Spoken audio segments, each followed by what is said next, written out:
Итак, мы в Германии, переночевали во Франкфурте и выезжаем на новой машине в Ингольштадт. Машина у нас мы хотим сыграть на контрастах. Я впервые вижу эту машину, честно говоря, и она называется Citroën, если не ошибаюсь. Ну, мне кажется, в любом случае это будет проще, чем на гелике.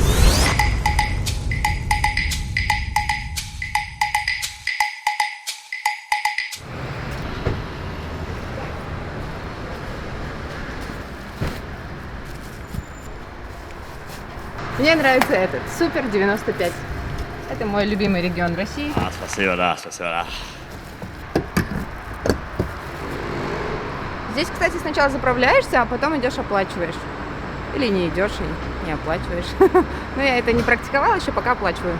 Я не знаю, допустим, как они борются с правонарушителями и имеются ли они вообще. И почему это всплыло у меня в голове. Почему я хочу нарушить что-то. Уборные на заправках Европы везде платные, но у нас не всегда было 50 центов.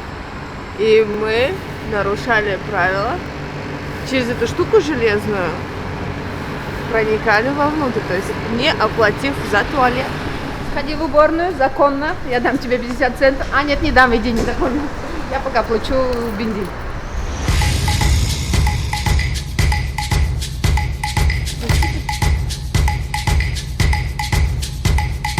Казаша Travel нас не перестает удивлять. Вчера во Франкфурте мы не были подготовлены к тому, что нужно будет ехать нам с Сая. Что ты кричишь? Я забыла? Это важно. Ну что ж, друзья, вот так вот отбирают роли. Приехали в Ингольштадт. Сейчас мы на заводе Audi. Хотим посмотреть, что да как. Нас уверяли в том, что это чисто женское развлечение. Мы приехали в этом убедиться. Чисто женское. В общем, вчера мы не знали, что нужно выезжать нам в Ингольштадт. Да, в Ингольштадт. Вот, мы приехали в этот город, еще его не успели изучить, узнать, познакомиться с ним. И решили начать свою экскурсию с музея Audi. Почему бы и нет? Мы же очень любим смотреть на тачки ежедневно, каждый день. Мы же в них разбираемся очень сильно. Особенно я, которая даже не умеет ездить.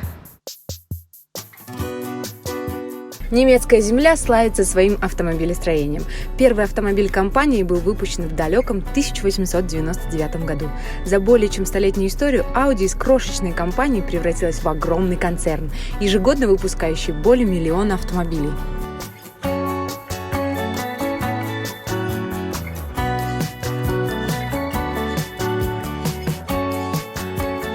Главной изюминкой музея Audi является уникальный подъемник, на котором через все 3 этажа спускаются и поднимаются эксклюзивные модели автомобилей торговой марки Audi. Все они были произведены в единственном экземпляре в разное время. Подъемник расположен так, что его видно даже с улицы через стеклянные стены. Дело в том, что я абсолютно не разбираюсь в машинах, вообще ноль. И я даже не умею водить машину. Пару раз садилась за руль, но я для себя поняла, что это самое скучное занятие в мире. И поэтому я без руля. Я, которая ничего не понимает в этом, для себя отметила такие вот машины 50-х, 40-х годов меня очень впечатлили.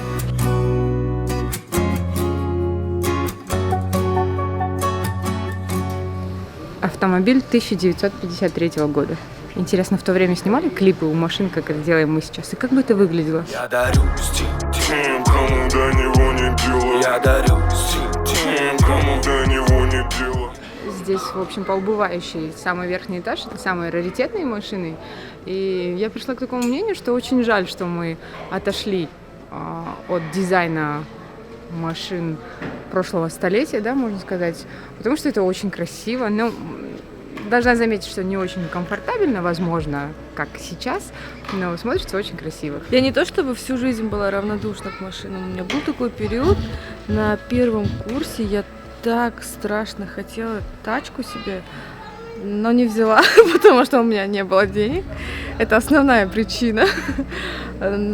После, ну, знаете, наверное, в первую очередь я тачку хотела для понта. Очень символично, что мы здесь. Я безумно люблю водить.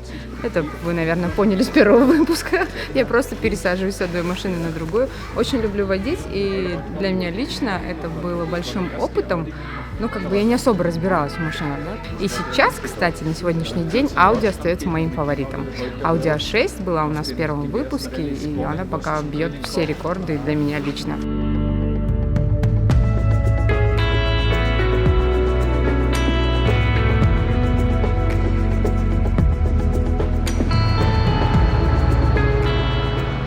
Оказывается, в Ингольштадте тоже есть аутлет. И, в общем, между собором и аутлетом мы выбрали аутлет. Да, у нас ограниченное количество денег, но у нас ведь есть свои собственные деньги.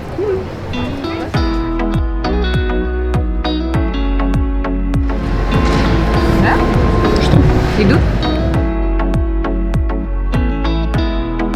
На последние денежки я покупаю папе портмоне. Вот, на Новый год. Все, я теперь не знаю, что мы будем кушать в дальнейшую неделю.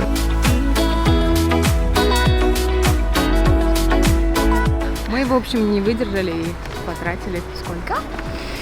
100 евро. Нет? Надо правду говорить всегда. $1 миллион! США. Нет, мы реально потратили Около 100. 150 евро. И едем в Зальцбург.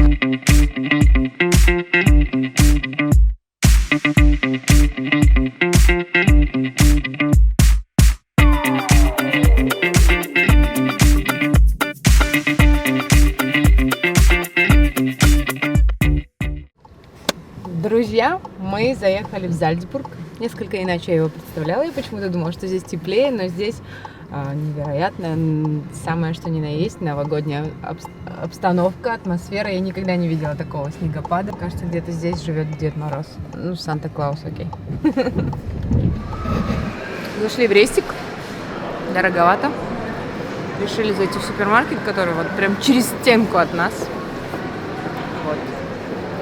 И закупиться продуктами, дабы сэкономить. Потому что кто-то вчера шопился. И да, я успела, конечно, простудиться в связи с тем, что мы так очень много пешком ходим. Но я взяла, молодец, такое лекарство с собой. Поэтому мы на лекарства тратиться не будем.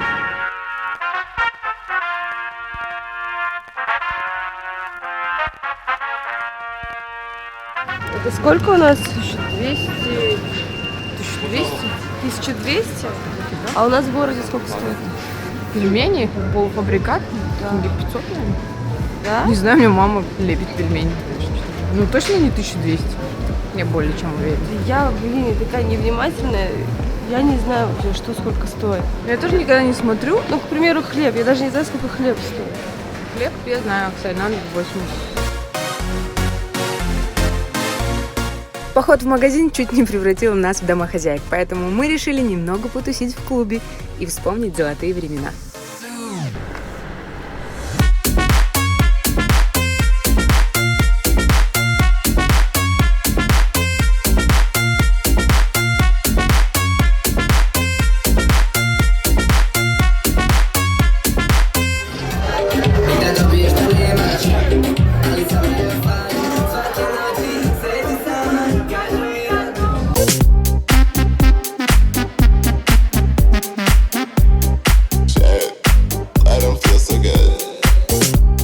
В принципе, клубы здесь не сильно отличаются от наших. Та же музыка, та же танцующая молодежь, те же неадекваты после 10 шотов.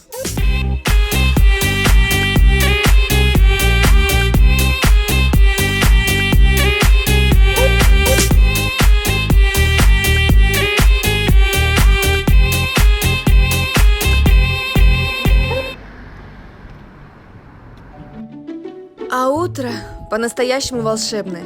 И мы едем дальше.